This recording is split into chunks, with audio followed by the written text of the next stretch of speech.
In 1960, in a daring operation, the Israeli Mossad captured Adolf Eichmann in Argentina. Eichmann was entrusted and became obsessed with the extermination of the Jewish people. Every grisly detail of Hitler's final solution fell under his jurisdiction in the Gestapo. Adolf Eichmann was the architect of the Holocaust. The Mossad secretly kidnapped Eichmann and transported him to Israel. He stood trial, and the court rejected his defense that he was only following orders. Eichmann was sentenced to death, and on June 1, 1962, he was hung in a private and secret cell, his body cremated, and his ashes spread in the Mediterranean Sea beyond Israel's waters. Throughout this ordeal, there was a man who was charged with the task of guarding Eichmann, and who ultimately carried out his execution and cremation. For more than 40 years, the identity of this person was kept secret. Only after many decades did the world learn that the executor of Adolf Eichmann was Shalom Nagar, a Torah-observant Jew, born in Yemen, orphaned from both his parents at ages 6 and 8, made Aliyah to Israel at the age of 12. After his identity as Eichmann's executioner was made public, a German television station asked Mr. Nagar if he would do a story with them about the final moments of Eichmann.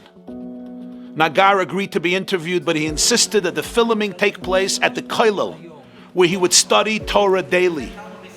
The German broadcaster suggested a studio without noise, without commotion, without people coming and going, with proper lighting, with proper equipment. Shalom Nagar was adamant. No, he would consent to do the interview only if the filming would take place in the Kollel, in the yeshiva, near his home in Israel.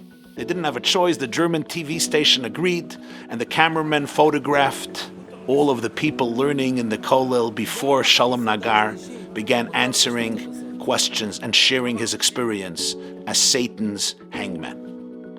Shalom Nagar recalled that special precautions were taken to protect Eichmann and ensure that he would not meet an untimely end either from Jews seeking vengeance or Nazi sympathizers who were eager to make sure Jews won't have the pleasure of hanging Eichmann. 5 cells were devoted to this one prisoner. He lived in the innermost one. Guards were posted in each of the 4 cells between Eichmann and the outside world. The responsibility for tasting Eichmann's food when it came from the cafeteria fell on Shalom Nagar. If I did not die within 3 minutes, he said, the food was served to Eichmann. He remembered his commander joking about the situation. He said, Nagar, if you die, we can replace you.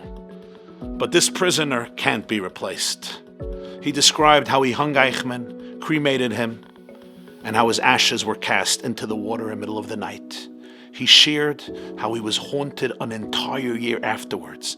He felt that Adolf Eichmann was pursuing him. He would turn around to see if Eichmann was not behind him. After a year, the dark visions disappeared. At the end of the fascinating interview, the German journalist asks Shalom Nagar why it was so important for him to be interviewed in this cramped house of study instead of in a studio where everyone would have been more comfortable and spacious. Shalom Nagar replied, I knew that this film would be broadcast on German television and seen by millions of people. I want the German people to know that not only did the Jewish people survive physically and we are here in Israel, but that we survived spiritually. Our Torah, faith, tradition, values, and connection to God are as strong as ever. I wanted everybody to see people sitting and learning the ancient texts of the Bible and the Mishnah and the Talmud and the codes of law and all of Jewish spiritual literature. Shalom Nagar passed away last month on the 26th of Cheshvan 5785, November 27th, 2024, at the age of 88. He had the great merit to rid the world of one of its most evil human beings. Shalom Nagar captured that most powerful verse in Psalms we say each day of Chanukah in the Hallel. Loi amus ki echye va'asaper ma'aseyah.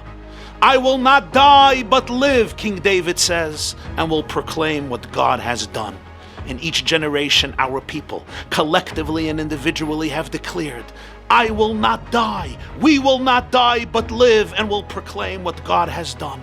This is what we did after the Holocaust.